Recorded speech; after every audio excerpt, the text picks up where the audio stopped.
আজ আমরা একটা বেশ ইন্টারেস্টিং নতুন এআই টুল নিয়ে কথা বলবো।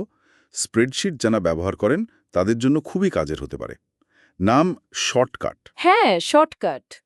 শুরুতে একটা বেশ আকর্ষণীয় তথ্য দিই। ওরা বলছে এটা নাকি এক্সেল ওয়ার্ল্ড কাপ চ্যাম্পিয়নশিপের মতো কঠিন কেস মানুষের চেয়ে 10 গুণ দ্রুত সলভ করতে পারে। 10 গুণ? এটা তো দারুণ ব্যাপার। মানে টুলটা দেখতে কিন্তু শুনেছি সাধারণ এক্সেলের মতোই। হ্যাঁ, দেখতে এক্সেলের মতোই। পুরনো ফাইল খোলা যায়, নতুন করে এক্সপোর্টও করা যায়, ফর্মুলাও চলে। আচ্ছা, কিন্তু আসল ম্যাজিকটা হচ্ছে এর ওয়ান শট ক্ষমতা। ওয়ান শট মানে? মানে হলো আপনি শুধু নির্দেশ দেবেন, ধরুন একটা জটিল কাজের জন্য, আর সেটা নিজে থেকেই পুরোটা করে ফেলবে, যেটা করতে হয়তো ঘন্টাখানেক লাগতো বা আরও বেশি। ও আচ্ছা, মানে ইউজার শুধু টাস্কটা বলবে আর বাকিটা এআই হ্যান্ডেল করবে। ঠিক তাই। এতে তো সময় অনেক বাঁচবে, আর জটিল কাজগুলো মানে অনেক সহজ হয়ে যাবে। বুঝলাম। যেমন ওই এক্সেল ওয়ার্ল্ড কাপের উদাহরণটা যদি দেখি। হ্যাঁ, ওইটাই। সাধারণত ওটা সলভ করতে প্রায় 1 ঘন্টা লাগে। রাইট। শর্টকাট নাকি একাধিক পিডিএফ ফাইল আর একটা আগের মডেল ব্যবহার করে 10 মিনিটেরও কম সময় সেটা করে ফেলেছে। বলেন কি, নিজে থেকে? হ্যাঁ, নিজে থেকেই। নেট রেভিনিউ, খরচ, ইনকাম স্টেটমেন্ট সব বানিয়ে ফেলেছে। এমনকি ব্যালেন্স শিট বানানোর সময় একটা ভুলও ধরেছে। ভুল ধরেছে নিজে থেকে? হ্যাঁ, পিপি অ্যান্ড ই লাইনে একটা ভুল ছিল, সেটাও ঠিক করেছে। তারপর ক্যাশ ফ্লো স্টেটমেন্ট শেষ করেছে, উত্তরের জন্য নতুন শিটও তৈরি করেছে। বাহ, এটা কিন্তু খুব ইমপ্রেসিভ। কারণ এটা শুধু স্পিডের কথা বলছে না, ঠিক। এটা এর অ্যাকুরেসি, মানে নির্ভুলতা, আবার নিজে থেকে ভুল ধরার ক্ষমতা আর আগের ডেটা বা মডেল ব্যবহার করার স্কিলটাও দেখাচ্ছে। হুম। এর ওপর ভিত্তি করেই কি ওরা ওই ৮০% কাজ করার দাবিটা করছে? হ্যাঁ, মনে হয়। ওরা বলছে মানুষের প্রায় ৮০% এক্সেল সম্পর্কিত কাজ এটা করতে পারবে। মানে ভাবুন একবার, ডেটা গোছানো বা ফর্মুলা লেখার মতো কাজগুলো যদি অটোমেটেড হয়ে যায়। তাহলে ব্যবহারকারীরা আসলে অ্যানালিসিস বা স্ট্র্যাটেজি নিয়ে ভাবার সময় পাবে বেশি, কাজে ফোকাসটা পাল্টে যাবে। একদম। আচ্ছা, এটা তো গেল পুরনো মডেল নিয়ে কাজ। একেবারে স্ক্র্যাচ থেকে, মানে শূন্য থেকে জটিল মডেল বানাতে কেমন এটা? সেটারও উদাহরণ আছে কিন্তু। তাই? যেমন যেমন? যেমন ধরুন একটা পোস্ট সিরিজ এ কোম্পানির জন্য multi tab pro forma cap table তৈরি করা। ওহ, ক্যাপ টেবিল বেশ জটিল জিনিস।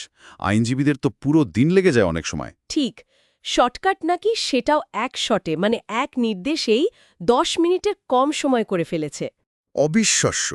এই ধরনের ফিন্যান্সিয়াল মডেলিং যদি এত সহজে আর দ্রুত হয়, তাহলে তো স্টার্টআপদের জন্য বা ব্যবসার ডিসিশন নেওয়ার ক্ষেত্রে হিউজ ইম্প্যাক্ট পড়বে। অবশ্যই। এটা শুধু টাইম সেভিং না, পুরো ওয়ার্কফ্লোটাই বদলে দিতে পারে। ডেটা অ্যানালাইসিসের ক্ষেত্রে কীরকম পারফর্ম করেছে? সেটারও একটা উদাহরণ দেখলাম। ওয়াই কম্বিনেটরের প্রায় ৫,০০০ কোম্পানির ডেটা ছিল একটা সিএসভি ফাইলে। ৫,০০০ কোম্পানির ডেটা? বেশ বড় ডেটা সেট। হ্যাঁ, শর্টকাটকে দেওয়া হয়েছিল, ও নিজে থেকেই ডেটা ক্লিন করেছে, চার্ট বানিয়েছে, ড্যাশবোর্ড তৈরি করেছে। আর ইনসাইটস কিছু বের করতে পেরেছে? হ্যাঁ, বেশ কিছু জরুরি তথ্য বের করেছে। যেমন বেশিরভাগ কোম্পানি এখনও অ্যাক্টিভ আছে, বেশিরভাগই বি2বি মডেলের। তবে ইন্টারেস্টিংলি কনজিউমার কোম্পানিগুলোর সাকসেস রেট নাকি বেশি। ইন্টারেস্টিং ফাইন্ডিং তো। হ্যাঁ, এবার একটু বড় ছবিটা ভাবুন। পৃথিবীতে কোটি কোটি মানুষ রোজ এক্সেল বা স্প্রেডশিট ব্যবহার করেন। হ্যাঁ, তা তো বটেই। এই শর্টকাটের মতো এআই টুল যদি সত্যি ৮০% কাজ করে দিতে পারে, তাহলে তাদের কাজের ধরনটা কতটা পাল্টে যাবে। রুটিন কাজগুলো সব অটোমেটেড হয়ে যাবে। মানুষ তাহলে আরও বেশি অ্যানালিটিক্যাল স্ট্র্যাটেজিক কাজগুলোতে ফোকাস করতে পারবে। একদম। আর টেকনোলজি তো দিন দিন আরও উন্নত হচ্ছে, এটাও মাথায় রাখতে হবে। তাহলে যদি সামারি করি, শর্টকাটের মূল শক্তিগুলো হলো সাংঘাতিক গতি, জটিল মডেলিং করা, ডেটা অ্যানালাইসিস করা, আর নিজে থেকে ভুল ধরা ও ঠিক করা। হ্যাঁ, আর ওই ৮০% কাজ করার ক্ষমতা। যারা ডেটা নিয়ে কাজ করেন, ফাইন্যান্সিয়াল মডেলিং করেন, তাদের জন্য এটা একটা গেম চেঞ্জার হতে পারে। কাজের পদ্ধতি নিয়ে নতুন করে ভাবতেই হবে। ঠিক।